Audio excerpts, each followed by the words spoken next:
always say it smells like money. So there you go. There you go. I'm sure the missus thinks that too. When yeah, you for sure. Hey, this is Blake with ProTech Inspections, joined by Tim Hyder of SCNspect for episode 8 of our Truth Over Harmony podcast.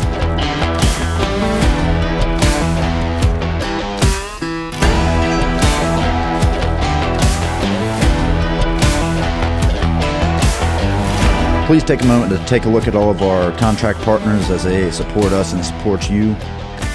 And also take a moment to find us on Facebook and Instagram, Pro-Tech Inspections, and be sure to like and subscribe.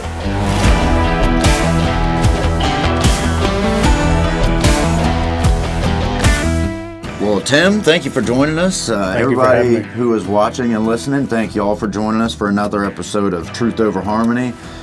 We are joined by the one and only, the man, the myth, the legend, Mr. Tim Hyder with SCNspect. So thank you for joining us this afternoon, Tim. Thank you. Yeah, of course. So something that I kind of like to start off with our podcast on is just kind of going into some of your background. You know, what kind of got you into where you're at today? Well, I'm a full-time fireman. Mm-hmm. Just kind of wanted something to do. I did construction a little bit. Just kind of, I wanted to deal more with people than just driving a dump truck. So yeah, I come over here. Now, how long have you been a firefighter for? For 14 years. And it's always been here in Simpsonville? No, I started in Spartanburg County and then come over here. Okay, gotcha. Now, you're from South Carolina, correct? I am. Very nice. Now, when did you get started in doing SCNspect? I guess 3 years ago. Yeah? What kind of led you into getting into doing something like that? So with being a fireman, I figured chimneys would kind of tie into that. So I just took the classes and did it. Yeah? Yeah. Just getting a little too bored of fighting fires, not enough adrenaline for you? No, I won't ever get tired of that. Hey, I hear you, man. Well, so tell us a little bit about SCNspect then. You know, obviously I know a decent amount about you guys, but for our viewers and realtors, everyone listening, what kind of services do y'all do? And so we do obviously chimneys, mm-hmm. sewers, well inspections, kind of leaning towards like the FHA stuff as well. Okay, gotcha. And now, when you say FHA, you mean like doing FHA certifications? Yes. Gotcha. Okay. So tell us a little bit about, you talk on chimneys. I understand there to be two different aspects of it. You got your inspection and you've got a chimney sweep as well. Now, I understand a sweep to be just essentially cleaning out the chimney. Is that correct? Yep. So you have to do a chimney inspection before you can do the sweep. Okay. Now, why is that? Just to find the defects in there. So annually, we want to see it done annually, and then whenever a real estate transaction takes place, it's supposed to be done as well. Mm-hmm. Now, what are you looking for when you're doing that inspection? Mainly to see if, the structural side of it, making sure that whenever somebody has a fire in there that nothing's going to escape the chimney liners. Mm-hmm.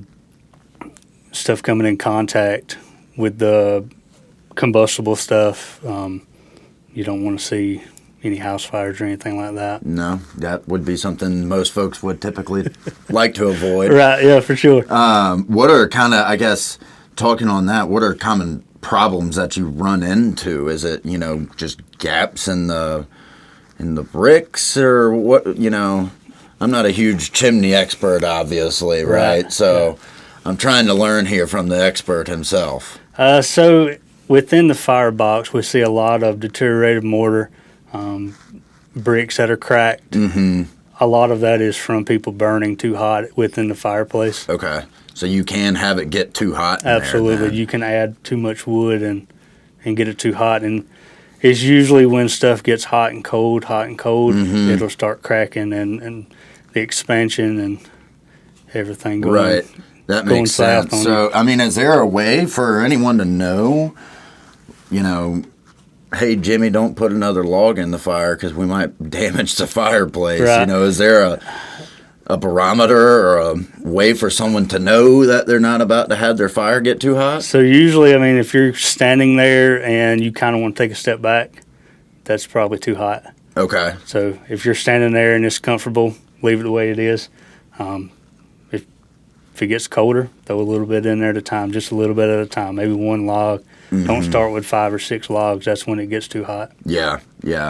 Now, do you see any common issues or any issues at all with new construction in fireplaces? I mean, obviously I could see with one, built in the 90s or 80s, if they've been through a lot of, like you're saying, hot and cold, things like that. I can see the mortar getting deteriorated, but in terms of maybe new construction, have you come across any issues with any of those? A lot of the new construction is a prefabricated fireboxes, so it's got the metal flue liner in there.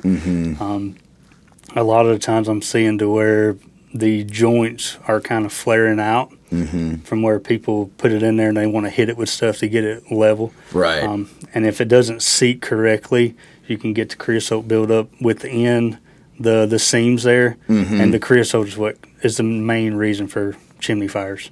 Huh. Interesting. So that's a combustible. Yep. Is it a chemical or something, or is it just like dust that's built up almost? Sort of, kind of. It's just where everything is burning, so further up the chimney obviously is cooler. Right. So it kind of starts condensating, getting sticky, and it just sticks to the chimney. Gotcha. Chimney so almost fluid. like a resin kind of For thing. sure. I gotcha. Yep. That checks out. So moving away from chimneys, you were talking about y'all do wells as well. No pun intended or anything Wells there. as well. I get it. What are you doing during that inspection process? I know that you guys test for flow and yield and making sure that it is pumping water, Right. I think it's X gallons per minute or something like that. How do you go about testing a well, and what are you looking for? So we start with filling a 5-gallon bucket. Time that. We do that every 15 minutes. Your time and how long it takes to fill up How the long bucket? it takes to fill that 5-gallon bucket up. Okay. And then we take all that information back. We do a formula, try to figure out the yield and the flow.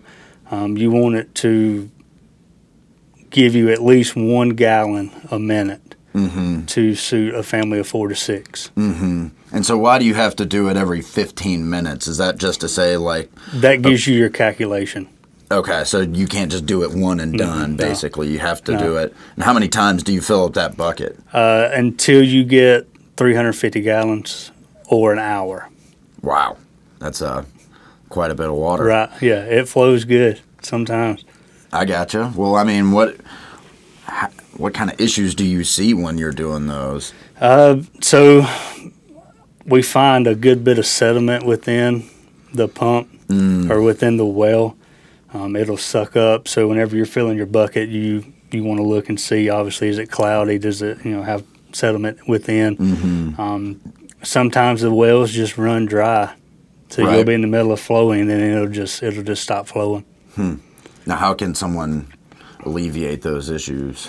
So you can just have it flushed. So they'll just go in and flush the well out, get all the sediment out. With it running dry or stop producing water, it could just be as simple as dropping the pump down a little bit further Okay. into the actual vein itself, because you have water veins underground. So depending on how deep that vein is, I've seen it to where it'll flow 450 gallons, and then I'm testing my last bucket and it just stops flowing. Really? Just because it just dropped the level a little bit further down than what I was requiring at the time. Now, are you having to pull that much water too? I know you were saying that because of your formula, you have to have that much water to be able to do your formula. Is that also to kind of factor in for when that system is going to be under the most amount of strain, kind of? So, like, you got Thanksgiving, everyone's over at the house, and Aunt Susie's cooking and Right. cleaning and blah, blah, blah, and everyone's using the restrooms and running a lot of water. Is that also kind of a reason why you test that much water? Or? Yeah, we want to pull more than what the average person is going to use for family vacation or, whatever, people coming over. So you don't want to just base it off of the people that live at the residence. Okay. Gotcha. And you were talking about sediment backup. You see that as kind of a common issue. Is that basically, I mean, you were saying you can flush it out essentially. Is that something that you would need to get a water quality test done on as well when you see something like that? I think that about every well should have a water quality done. Okay. Yeah, see, that's something I wanted to ask you about because obviously in Greenville and really most of the upstate area in general, but in particular, Greenville County has really good public water, right? Some of the best in the country, but how does that relate to having well water? Does that quality, can it go down? Can it go up? Is it just varies property to property? Yeah, it does vary property to property. It also varies of the elevation, how deep the well is, all that good stuff. Is the well covered like it should? Is there any type of leaks that's allowing stuff to get into the well itself? So there's a lot of factors of what could cause it to go wrong.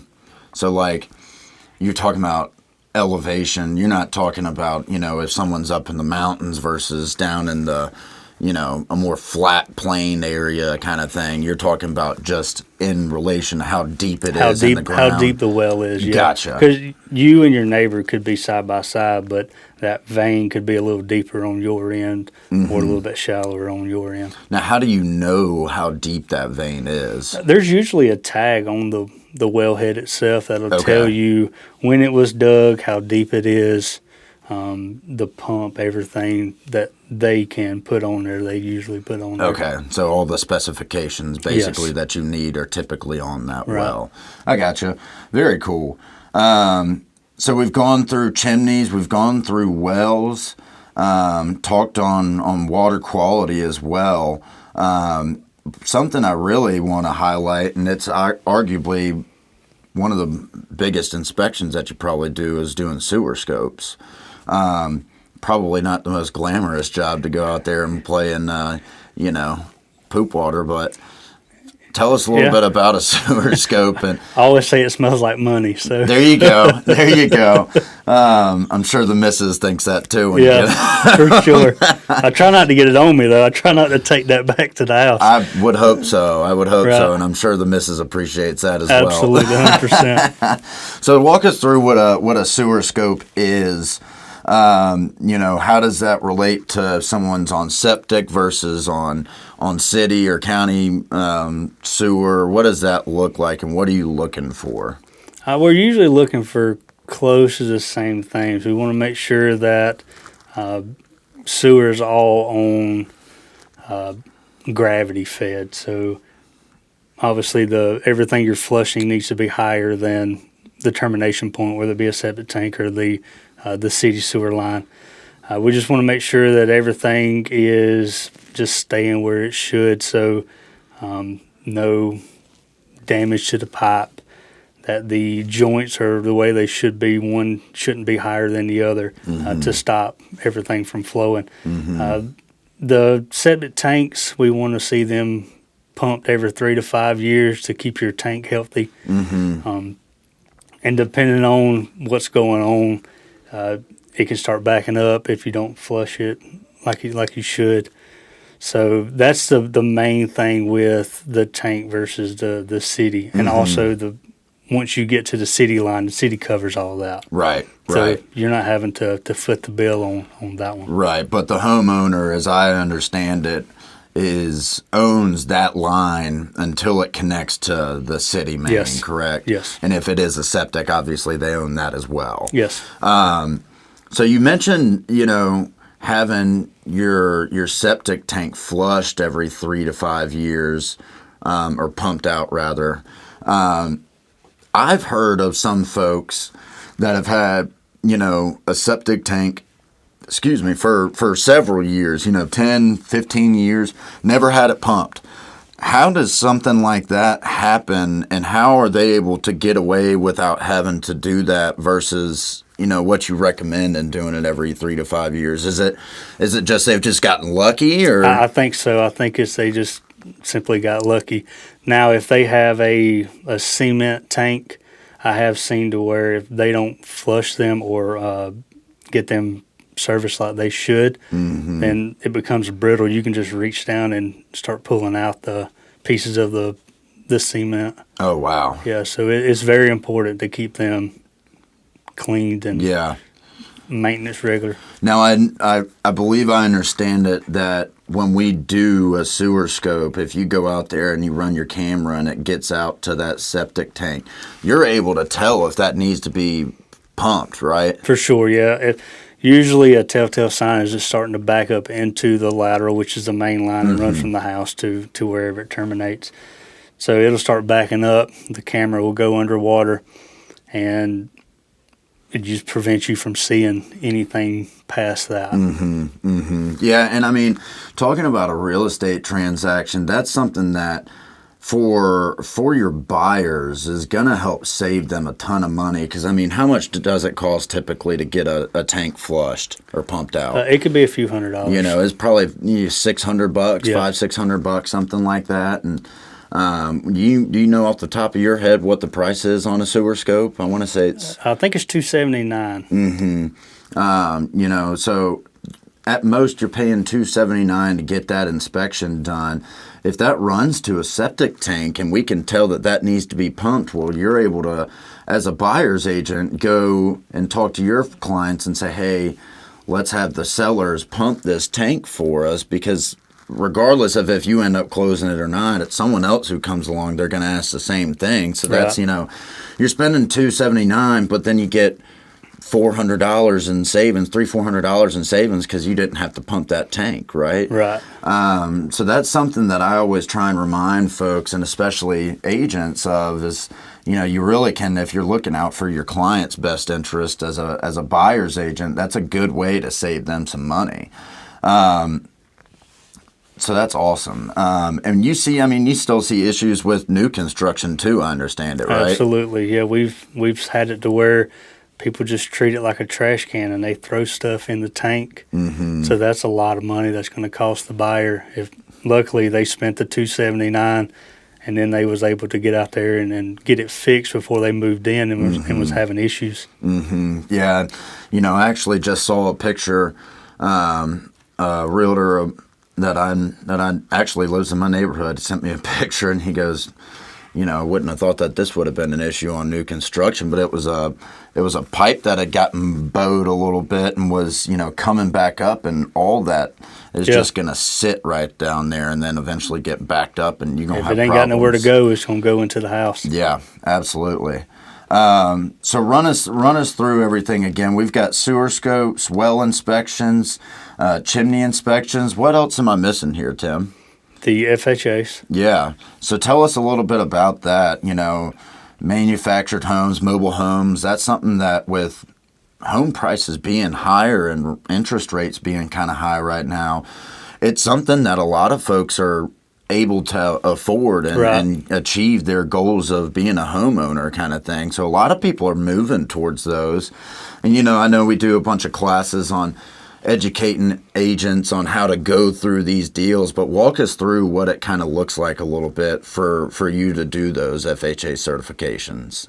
We just want to make sure that the additions, which counts the porches, the steps, everything is not bearing weight onto the home. Basically, if you could hook a truck up, pull the home away, you want everything to stay right where it is, addition-wise. Right. And I've always kind of understood it, you know, really the additions is what typically fails these certifications, but most cases you can just slap a couple 4x4 posts up, and then, you know, that takes that weight off of the home, and it's all good. You know, and that's another way for you guys to be able to save your clients a bunch of money. Is a lot of the quotes that we see on doing these FHA certifications are several $1,000s, you know, between $4,000 to $8,000 almost in most cases. And really, most of the time they can be fixed for less than $2,000. Oh, for sure. Yeah. Any good contractor can come in and tell you what needs to be addressed. And you can tell them what needs to be done in order to pass it, right? Right. Yeah. Most of the time, absolutely. And that's just something else that I think is a huge value for clients and agents as well as, you're not going out there trying to find problems for you to then go back behind and make more money on fixing those problems, right? You don't have a vested interest in finding a bunch of problems there so you can go back and make a bunch of money off the repairs, right? For sure, yeah. We don't do, any of the repairs. Same thing with the chimneys, the sewers, anything like that. With the chimneys, the good thing about us is we don't do repairs, so we can come out and do the inspection quicker than most of the companies that do the repairs. And they can take the report and present it to one of the CSIA certified chimney sweeps in the upstate, and they usually can base a quote off of that report. Gotcha. Now, I know in terms of DIY fixes, I always like touching on these as well with all of our contractors because they always come across some crazy, folks that, cousin Tommy knows how to fix that, so I'll get him to do it for a couple $100 and, we'll get this deal closed real quick. Have you come across any just real head scratchers in terms of some DIY fixes on either well or sewer or chimneys? So, yes, we have. None that really kind of stand out right now, but definitely have found some stuff. I gotcha. Well, I'll let you kind of ponder on that as we're continuing to talk, and we'll figure some out. If you come up with any, then we'll be sure to circle back around to it, and we'll plug that in because those are always a fun little segment to throw in there. But I think that's a ton of value for our clients and for our agents. Is guys, these are not services that every inspector around town is offering, and B, we're even doing these. I understand that you do a lot of these for other inspection companies around town as well. And that's just, we want to try and help other folks to grow their business. So if we can offer these services to them and they get more clients, then, it's a win-win for everybody, right? But so great value there. I like what you talked about in terms of how you do these inspections and what you're looking for, some common findings that you see in the inspections. And so I kind of want to just leave it at that in terms of all the business talk aspect of it. And I like to kind of close out things by just doing some unscripted questions. As you guys know, if y'all have tagged along on some of our other podcasts and videos on social media, you'll see, we try to end things with about 3 unscripted questions to just keep everybody on our toes, but see what the raw answers are and see what kind of folks we got here in the podcast studio with us. So I think I'm ready. Are you? Do we need a minute or anything? I think I'm okay. Take a deep breather. All right. Now I got it. All right. So question number 1, and this actually popped into my head because Dustin and I actually recently were just about to go grab lunch, and we saw you in the parking lot, and I asked you, I said, hey, what you want? You want to get lunch? We're going to go pick up some gyros. And you said, what's a gyros? And said, well, it's like Greek food, Mediterranean. It's good stuff. You can build your own bowl, this, that, the other. It's like, you want any? What did you tell me? I'm American. American, right? Yeah, yes. I don't know what any of that is. So yeah. I'm good. So, it sounds like you have quite the intellect for a good palate, to say the least. So, what's kind of some of your go-to restaurants around town, and what are you ordering when you go to a place like that? I like a good steakhouse. Yeah? Yeah. All right. That's true, tried and true American there. You can't beat that. Steak and tater. That's it. That's my go-to. Steak and taters. That's it. Now, what cut are you getting? I don't like to spend too much money, so it's usually what's on the special. But okay, a ribeye is usually my go-to. Yeah, I'm there with you. I think the ribeye is arguably the best cut, best bang for your buck. Too, right? Yeah, absolutely. To be honest, I think everybody loves a good fillet, but you get done eating it and you're like, well, I'm still kind of hungry. Right. You know, they're good, but you spending $20-$30 for a little cut of filet, and you're like, where's the rest of my steak at? You know, and you ain't going to leave hungry from eating a ribeye. No. You just ain't. But where are you going to go get that ribeye from? Because if you're going to turn around and tell me that you're going to the clock to get a steak, then we might have another problem here. But I'm curious to hear. I like Firebirds in Greenville. Yeah. I do actually really like Firebirds. They make a pretty good steak over there. Yeah. Now, do you cook them a lot at home? Do you feel like your cooking skills at home, do you make a better steak than if you were to go out to Firebirds or something? And if you are a Firebird chef and you happen to be listening to this podcast, please do not take any offense to this, because this is coming from a man that says he eats American. So, you know, don't take too offense to it. But I'm curious to hear your thoughts on if you think you can put out a better steak. I think mine tastes better because I usually just salt and pepper. Mm-hmm. But I don't have to clean up at a restaurant, so True. You know, it's just, what do we want to do that night? True. I can get with that. Now, do you put like mushrooms and blue cheese on top of it, or you just straight steak? S&P. S&P. That's it. You can't beat that, you know. Very cool. You know, there's just so many questions that pop in my head and wanting to ask you, but I feel like, you know, I gotta keep a lid on it here a little bit as well, because you and I, when we get together, sometimes can get it gets crazy. Yeah, we can get a little rowdy, you know. Now, this is going to be a good one. We were talking about this a little while ago while we were all having lunch, and you know, talking about how crazy the home life can be sometimes, and talking about the kids running around and getting up in the pantry, and every time you turn around, they're in there trying to eat something.